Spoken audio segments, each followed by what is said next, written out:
The rumors that shook the internet.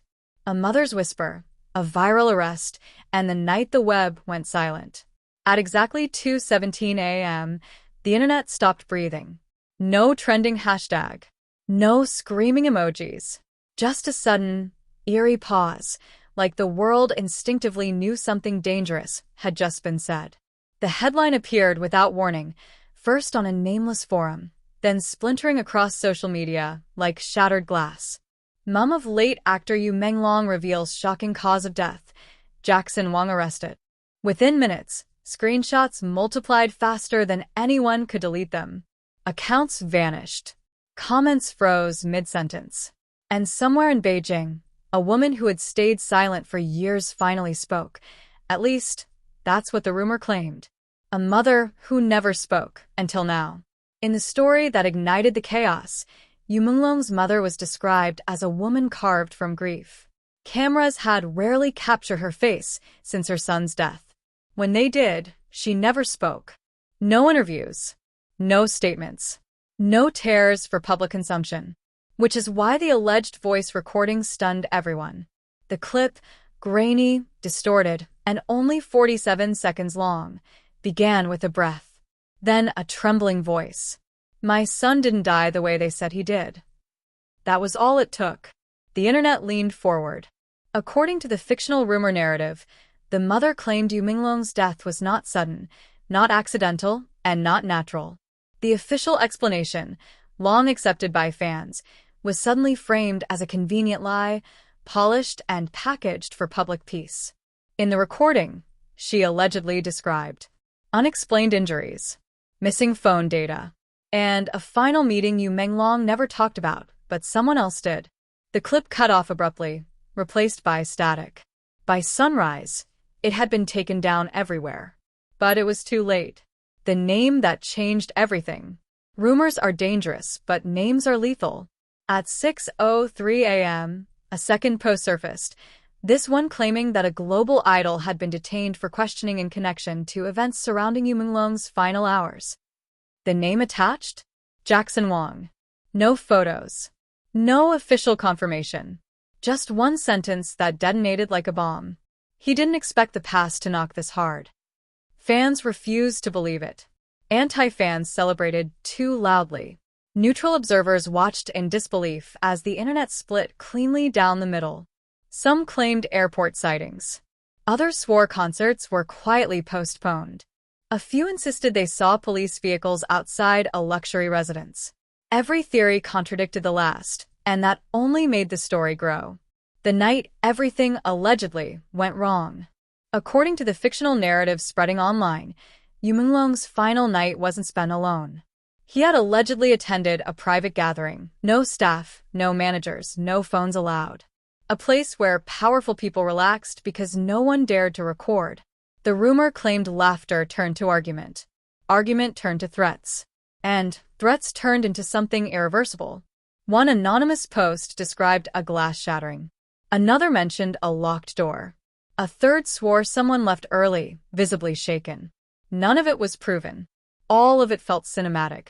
And that was the problem. Why the world believed it.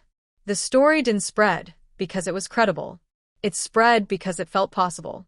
Fans remembered how quickly Yu Menglong's case had closed. How little was explained. How fast the industry moved on. In the rumor-driven article, Yu's mother allegedly said, "When fame protects someone, truth becomes illegal." That line alone was reposted millions of times. People didn't just mourn Yu Menglong again. They re-grieved, angrier this time. Suspicious. Hungry for a villain. The internet turns into a courtroom. By day 2, social media wasn't scrolling, it was judging. Threads dissected old interviews frame by frame. Fans compared timelines like detectives. Every smile became suspicious. Every silence became guilt. Jackson Wang's past friendships were re-examined. Lyrics were misread as confessions. A decade of harmless moments was suddenly treated as evidence. And then another alleged leak. A blurry image of a police station hallway. A man in a cap. A caption. "This is real. Stop lying to yourselves." It was later debunked. but not before it did damage. The silence that screamed the loudest. What made the rumors spiral out of control wasn't what was said. It was what wasn't. No immediate denial. No press conference. No official statement addressing the claims directly.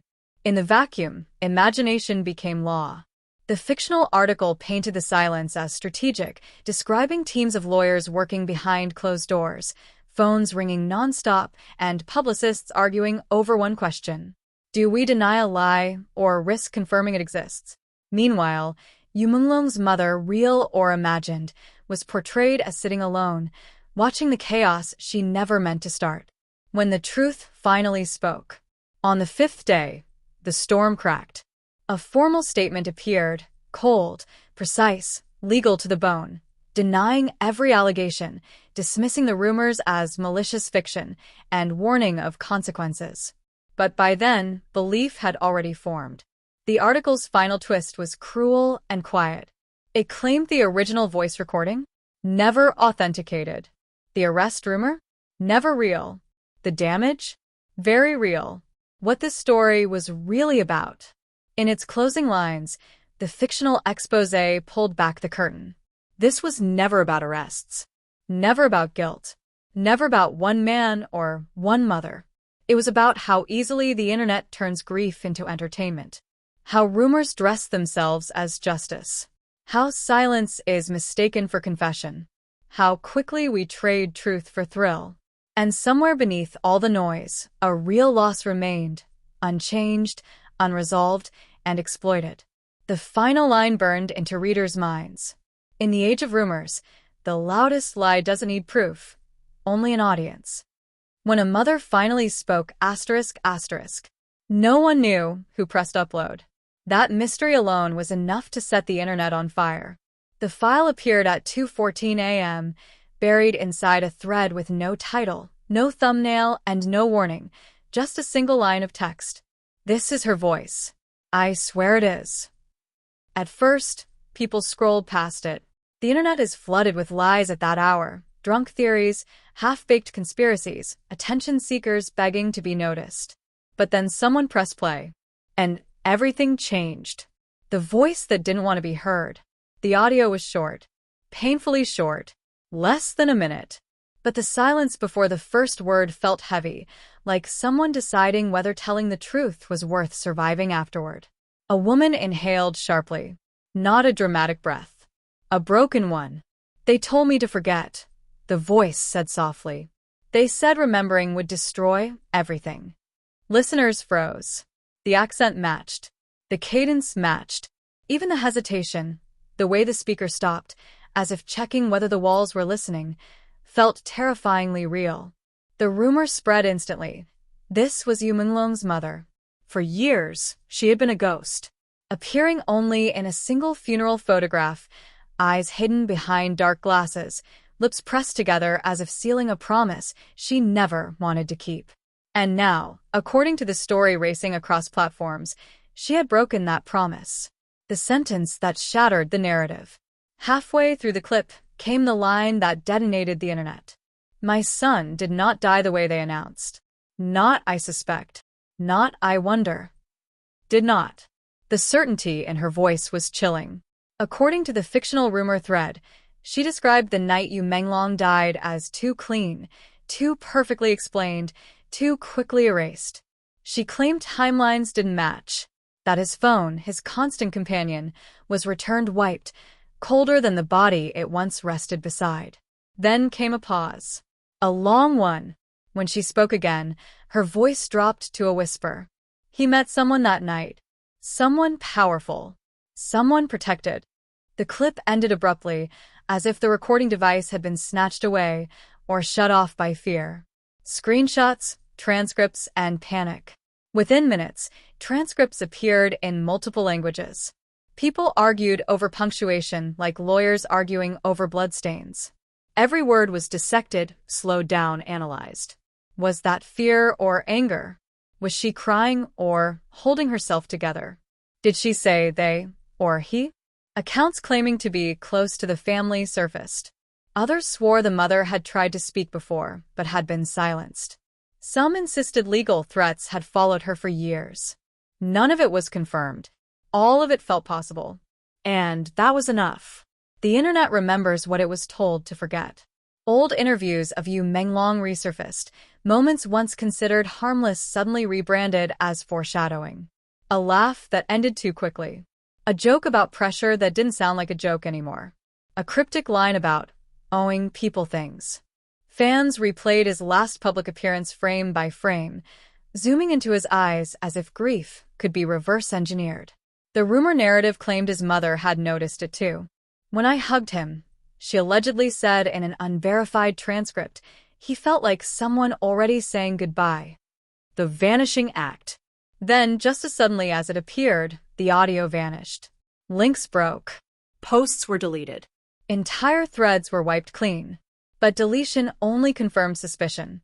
People began sharing cached versions, screen recordings, secondhand quotes.